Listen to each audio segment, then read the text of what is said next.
चंद बाबा हजारों हजार रुपया पुरस्कार देने हार्दिक हार्दिक अभिनंदन राजा जी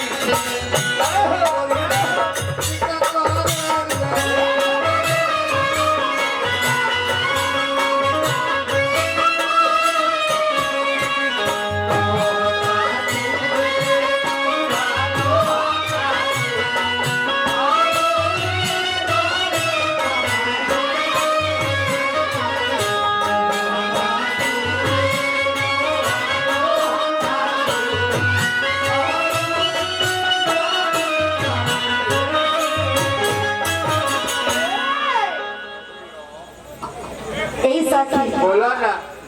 हमारे नजर बड़ा आइटम आइटम के भाव करीला उहा के जब देखी ना तो ये नजर जी ए सखी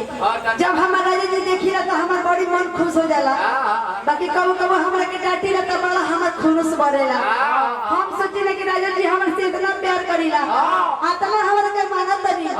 कि हमर लिपस्टिक का हुई ले बोर के ठीका करत नहीं आ जब जोरी सटत तो हमरा के डांटत नहीं बहुत बहुत भाग्यवान मारू ये मरत आरो ठलाली के आ टीका ले आर को करत अरे तोर भाग के मन बने अरे बौरा भाई देखो बोलेला पप्पा है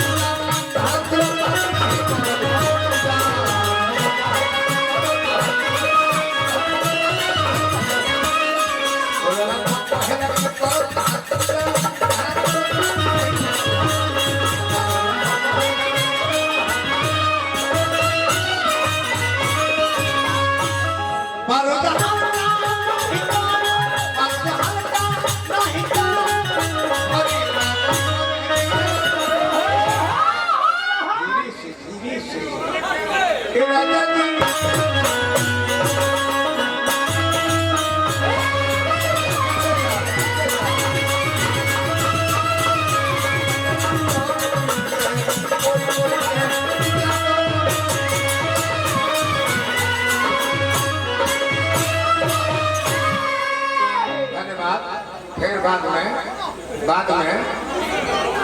हाँ हो हम माने लो अब कहले हैं कि भोजपुरी के गंदा करे में सबसे पहले इनकर हाथ बा ये तो हमारा साजनी रहे ये भोजपुरी गीत गाना बजाना के थोड़ा मॉडलाइज कर देनी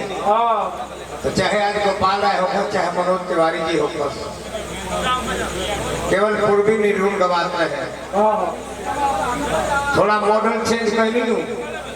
तो आज के बम्बई में फिल्म में हीरो बनल आ केहू जानी जे सुपरस्टार कहा आज हई हो पूरी खाता रहे तो हमारे मॉडल चेंज कर तो नहीं ना तो स्टेशन पर कटोरा लेके भीख मांगे पूछी कैसे चाहिए जन्म ले हुई है उनकर माता पिता जी जब पोलियो मार दिले हुई तो रोते न हुई ये हमारे बबुआ के जन्म भरत कन्हैया लेके घूमे के पड़ी बाकी माँ सरस्वती की कृपा भई कमलबास कोर के मॉडल चेंज करी या जी संघर्ष से गुण होते हैं कि संघर्ष से गुण जात बांस फांस और मिश्री ये कहीं भाव विकास बिगड़ुआ में छपरा के लड़का हम सब ना सिवान के एगो हमन कदम पर नाव बगाड़ू रंगीला अरे गुड्डू रंगीला अच्छा गुड्डू रंगीला बहुत फुहर फुहर गीत गवन और वही गीत को बोला ले हलो बक्सर सोहनी पट्टी में गौरी शंकर मंदिर में आज जवन ला जूता चप्पल मार मरले जिताई जने में हमारा जिला के जब नाम सुने ले तो याद तक जीवन में रहने के साटा ने घंटे राते समरसिया सुंदर पहला भी गीत गाओ हम करे जरी भाई तू हतना गांधा गीत गावे ना बोल तो कल जे जवन मार्केट में मांग कर तो बताओ ना गावता नहीं आई घड़ी देखनी हां जी ओ हो ठाकुर हमें शीशो के फेड़ में शीशा टांग के अदारी बनाओ शीशों के फेड़ में शीशा टांग के वो सुंदर दाढ़ी बनावता है ये लोग बनावते खसू की देखो भाई हमारा आई बड़ा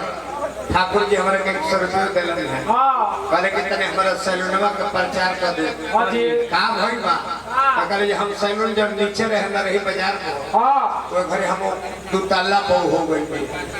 तो बोर्ड पर लिख देले नीचे का बाल ऊपर